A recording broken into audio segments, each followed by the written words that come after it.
It's 6 a.m., another alarm, another day of the same boring routine over and over again, slowly killing your dreams.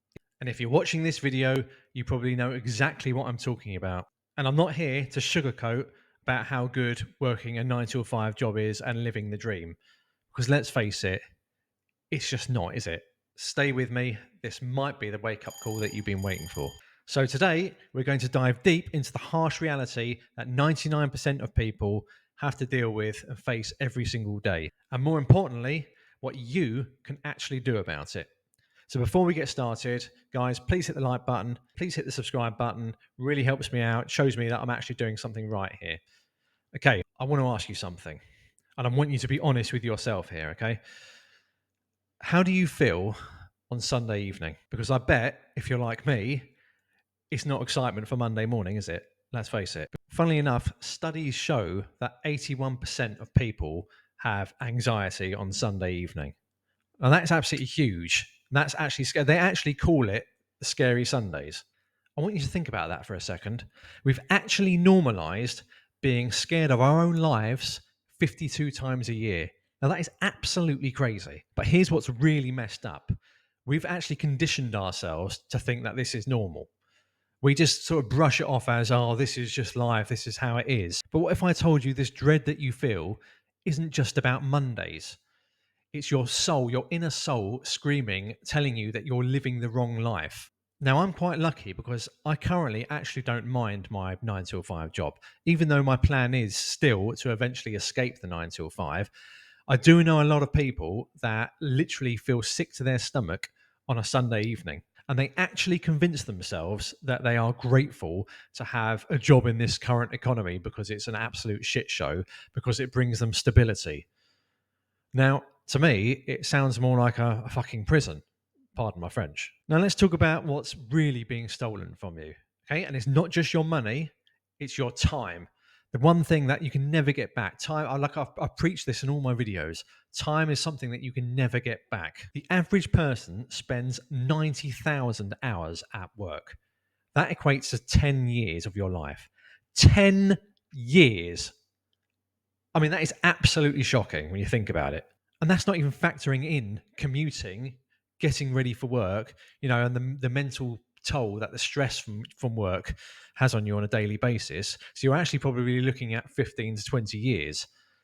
I mean, I don't know about you, but that's fucking shit. I mean, think about it. You sleep 8 hours, you work 8 hours, you probably commute, if you're anything like me, 2 hours a day. You get home, you eat your dinner, you handle your basic maintenance, life maintenance, whatever that may be.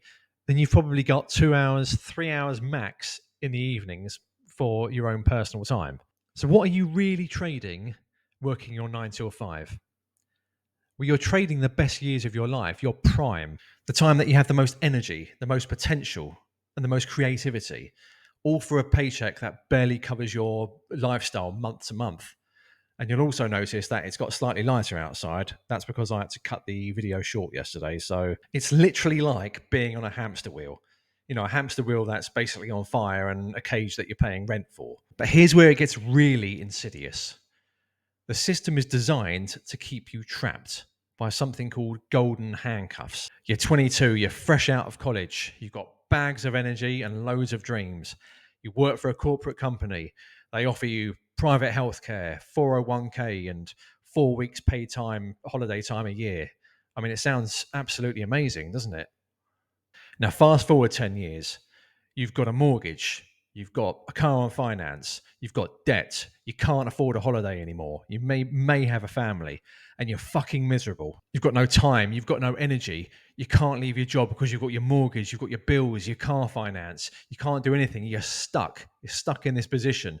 There's no way out. And if I haven't depressed you enough, here's the kicker. As your salary increases, your expenses increase. This is called lifestyle inflation. You upgrade your apartment because you need more room.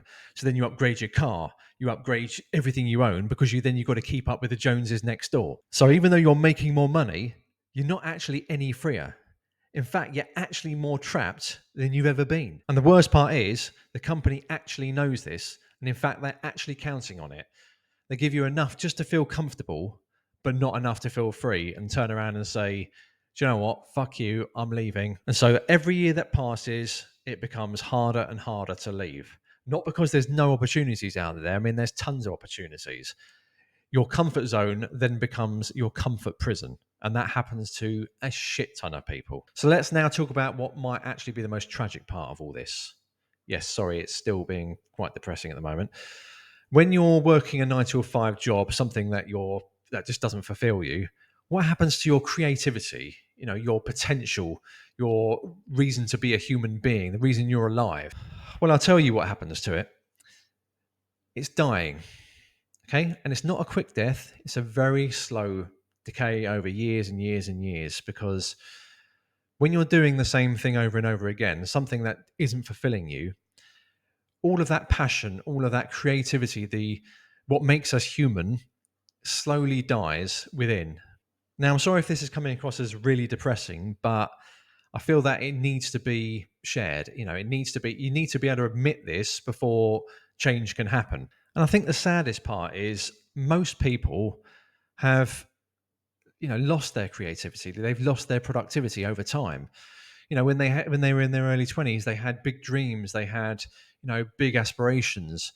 And now, when they're in their 40s or 50s, maybe they're a shell of a person. They're not the same person. So I know so far this video has been pretty dark. Okay. I apologize for that, but it needed to be said. And you're probably thinking, God, this guy's depressing. He's totally ruined my afternoon. That's fine. I'm sorry if you feel like that. That's not the aim here. The aim is for you to know exactly how I feel and what the message I'm trying to get across to you, because that's extremely important. Because awareness is the first step to change. Okay, you won't solve a problem if you're not aware of it in the first place. And the truth is, you have more options and opportunities than you actually think you do. The internet has democratized opportunities in a way that never existed 20 years ago. You can start a business, you can learn a new skill, you can do an online course, content creation, or even freelancing. And the best part is, you can do it all from your laptop or even this. But here's what most people don't want to hear, because it requires sacrifice. Not sacrifice of your dreams, but sacrifice of your comfort. Okay, you're going to have to take risks. And a lot of people don't like taking risks. It's going to require a lot of effort. So what I'll say to those people is, start with this. If money wasn't an issue, what would you do? Write it down. Then ask yourself this: what's the smallest step I can take to getting towards that today? Not tomorrow, not next week, not in 20 years, but today. Build the skills in your spare time. Create something, create anything. It doesn't matter, whether it's a blog, whether it's a SaaS or digital products. And if time is an issue, I've done a whole video on time management. You can watch it here or there, whichever way it appears. And most importantly, stop asking for permission of people who gave up on their dreams. Look, I'm not saying you need to quit your job tomorrow, because I know for 99% of you, that's not an option. But what I am saying is you need to stop pretending that you don't have a choice. Just stop accepting a life that's making you miserable just because it's familiar. Okay, so I think that's about it for this video now. I don't want to depress you guys any longer. So if any of the content that I've given you in this video hits home and you feel like you got some value from it, please hit the like button, hit the subscribe button. It means the world to me. Drop a comment, let us know your current situation and what you're doing to get out of it. I've actually really enjoyed making this video because a lot of it resonates with my current journey in life. I'm still doing the 9 to 5 grind, but I feel like I found my calling. I've started this YouTube channel. I'm desperate to get out of it, and I want you guys to get out of it as well. I want us all to live a more fulfilling life, because we only get one shot in life, and it's extremely important that we live it to the max. Your dreams are waiting for you. The question is, how much longer are you going to keep them waiting? I'll see you in the next video.